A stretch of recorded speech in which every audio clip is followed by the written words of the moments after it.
right, we're here with Valiant Player again, and we've got the Furman men's tennis team. We've got Ivan Mitric, senior, and his best friend and roommate, Drew Singerman, senior as well. So this is really interesting. 5 years roommates together. So we're definitely going to be playing Know Your Roommate. So I'm going to start out with you. You've got a really interesting story, you both do, but I'm looking at your accomplishments with tennis, academics through the roof. I mean, you're really doing well, you're really a well-rounded student athlete. So let's talk about a little bit of your experience during college. And one of the questions we like to ask people is, are you the same guy now that you were freshman year? Sure. So I'd say when I first started college, it was a completely new experience coming from Canada to the US. It was kind of a culture shock, I'd say. Coming into the South, I couldn't believe how nice the people were here. You know, it was just, it was completely different. But I'd say coming in and trying to balance academics and athletics was pretty difficult for me in the beginning, especially first semester. I would say I definitely struggled just waking up for practices and then staying up late to do homework and kind of just, you know, making sure everything, you know, 1 week tennis would be better, the other week school would be better, and trying to find that balance in between. And I'd say after freshman year, I really started to kind of find my groove in terms of finding that balance. And yeah, I mean, am I the same person I was when I first got here? Definitely not. I think I've done a lot of maturing. You know, it's the reason why I've had this like opportunity to mature is because I had some highs and lows, both academically and athletically. But I think also it helps that being on a team with a bunch of great guys, you know, you kind of pick up different perspectives, and we all kind of consistently push each other, whether that's on the court or off the court. But yeah. Yeah. So have you spent much time in the States before you came to Furman, or no? I had not, no. I've mainly spent time in Canada and then a lot of time in Europe because that's where my family's from, and I would consistently go there to train over the summers. So the States was kind of like it was a new experience for sure. Yeah. Well, even coming from the northern part of the United States to the south, right, is different. So yeah, I was kind of curious how that went. Yeah. So, all right. And how was your transition from high school to college, and who you were coming in and who you're kind of at now? Yeah, I mean, it wasn't as drastic as Vaughn's over here because, you know, I'm from Louisville and, you know, still considered the South, even though we might want to try to say Midwest. But so I was a bit more adapted to the culture and I've come to like it. But it was still a bit different because I went to such a huge high school, and Louisville is a pretty big city. I wasn't used to the small atmosphere that Furman has, where you meet so many people, you're connected almost immediately on campus with, you know, I mean, my high school had more student athletes than Furman did, so it was kind of like this going to play D1 for a small school, but like I really liked the fact that you could be a big fish in a small pond, as they like to say. It's so it was definitely eye-opening in that respect. But you know, it definitely was a good transition for me. I think both of us spent almost every night in the library for at least 4 hours. You know, it would just be like a wake up, class, practice, library every night for the first year of college, and it was kind of we didn't have a lot of time we didn't give ourselves a lot of time because we were trying to adapt to all these new aspects. But once after freshman year, like he said, I feel like we got in a groove and comfortable, and that's when we really, you know, started excelling. Yeah. So. Yeah, that makes sense. Yeah, we hear that a lot. But and how about the person you are now compared to who you were coming in? Yeah, I feel like I was a bit more shy, definitely coming in. But now that I have my solid group of friends, I have my teammates that are like a fraternity to me, and you meet so many people here at Furman. I feel like you know more people at a smaller school than you would at a bigger school. So that really helped me to branch out and interact with, you know, not only my friends but professors and other people. So I feel like a bit of a change in that way. Yeah. Were you an outgoing person in high school or A no? little bit, I would have my solid core group of friends, but now I feel like everywhere I go on campus, I can reach out and say hi to this person and that person, and I feel like I know my social network has expanded. So. Okay. And let's talk a little bit about, we mentioned before taping, one of the things we're going to talk about is some adversity you had to overcome during your college career. Mm-hmm. What comes to mind with that? Yeah, actually, he knows this just as well as me. We were in Germany training for tennis before our sophomore year, and it was like the last week of training there, and I somehow contracted an infection in the digestive system, and that it's still with me today. Like almost 3 years later, and it just kind of, that first year, sophomore year afterwards, I would have to have changed diets. I'm pretty sure I ate every single meal in my dorm alone because the dining hall couldn't offer.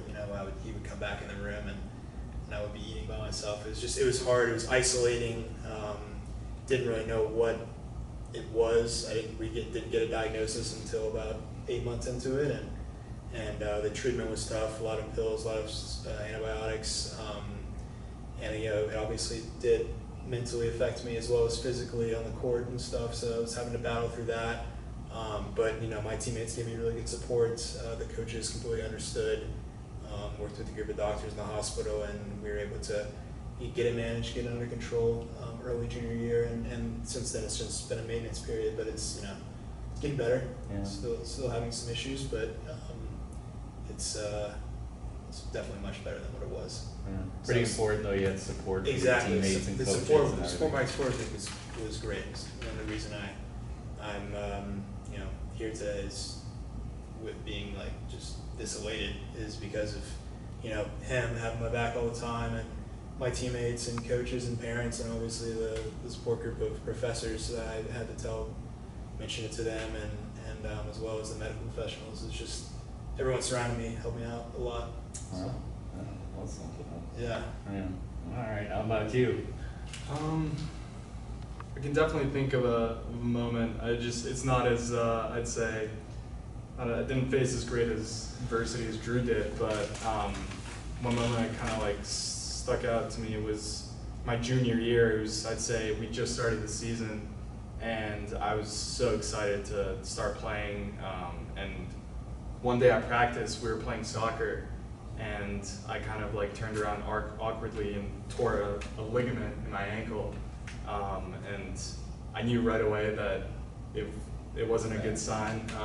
I went to go see a trainer and put me in a boot, and I missed like a month and a half of my season, which in a season that lasts about 3.5 months, it's about half your season already. And it was difficult for me because you put in all these hours before that, practicing, preparing for in the fall season, making sure that you're ready for when the spring comes, because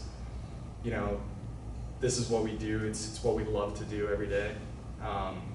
So having to kind of just sit on the sidelines and not be able to play really hurt. But again, going back to what Drew said, having the support of my teammates and my coaches, I remember I would come in and have meetings with JJ on days that I just felt really sad or kind of just devastated about not playing, and him kind of offering me advice and telling me how to cope with it really helped. And then on other days, the guys would spend a lot of time with me, and we would do fun stuff to get my mind off it. But again, I think that main thing was the support we all offer each other, because everyone has their own story.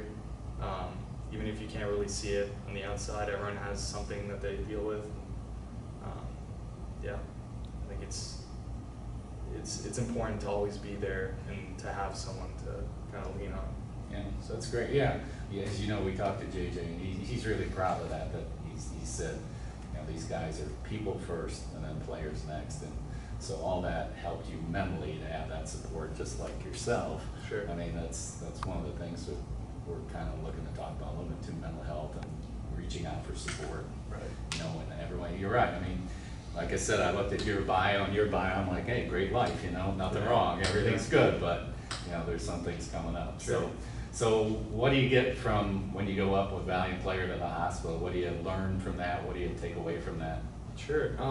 I think the main thing I noticed when I first get there is just the immediate joy that both we feel as teammates, but also the children at the hospital. You can see whether we're playing games with them, we're talking about our favorite TV shows, favorite video games. You can see that it just kind of gives them that relief, and they just feel like they just feel so happy in that moment, and it really puts a smile on our face because it shows us a different perspective too, and ultimately I would say it leaves us feeling really grateful. But I mean, I can remember this. I can remember this one time that you introduced us this one kid that you said had over 100 surgeries, which I mean I couldn't even fathom, something like that. And just walking in there and talking with him, like just seeing that smile. You mentioned that he was a really shy kid, and we kind of had the opportunity to have a conversation with him, and he was. I could tell that when we left that room, just seeing the smile on his face, he was, yeah. It's so funny because you guys are such a reflection of your coach and vice versa. It's the Sure. exact same story he had. Okay. He remembered that. I think that was the one he choked up a little bit when he Sure. talked about he got a little lump in his throat. And so, yeah, it's interesting how you really, really remember those Right. visits. Yeah. I mean, and they never forget them either. So. Yeah. So I'm sure you kind of feel the same thing, but let's express the thoughts that you have when you take away absolutely. from I it. mean, we were talking about with our adversities, the support group that we had, it really helped us out. I know some of the kids when we go into the hospital maybe don't have that same level of support group, whether it's they're kind of on their own or the parents might be going through hard times as well. And for us, they serve either as a support group or an additional support, and everyone can use it. And for mental and emotional health, I think that's to see the impact that we can have on those kids is amazing. And it was pretty special not only to visit in the hospital, but also to know we were having an impact outside of the hospital. I know during COVID it was tough to really interact with the kids, and they maybe felt a little isolated at times, I'm sure. But the fact that we still had our student athletes here, like making Easter eggs and Valentine's Day cards, really helped get them through the tough times where you couldn't really have visitors in the hospital. So I just think that being able to be someone else's support group, as I've felt that way before, it really is remarkable. I think another thing I just wanted to add was that when we visit the children at the hospital, we also have a chance to interact with the families, which I think they appreciate too, because it's obviously extremely difficult for them too, and having that the 30 minutes to talk with them, they like to hear about our experiences, our stories, and I feel like it kind of gives them an opportunity to get their mind kind of off things. So That's a great insight. You're exactly right. It's as much for them really, a lot of ways, as the kids, and they never forget your team or your university. God forbid someone says something about Furman to these folks, they'll be all over because they love you guys. So any last shout out to the kids? We hope we're going to be up there in about 30 more days or so. Any message you want to give them? I mean, just keep fighting, keep sticking in there. We can't wait to come see you guys. We got some more gifts to give to you guys. So yeah, we'll see you soon, Drew. Yeah, absolutely. Just keep staying strong. We'll be there shortly. We love coming and visiting. We're hoping to do it. Hoping to stay and be able to do it. To be honest, and wish you guys the best of luck, and we'll be there with you. All right, well, you can see what kind of guys they got on the tennis team. It's a great team led by a great coach. I love seeing these guys. They're always a lot of fun. They bring in a lot of energy when they come up. So, thank you, Iman. Thank you. Thank you, Drew. No problem. That's it from Valiant Player.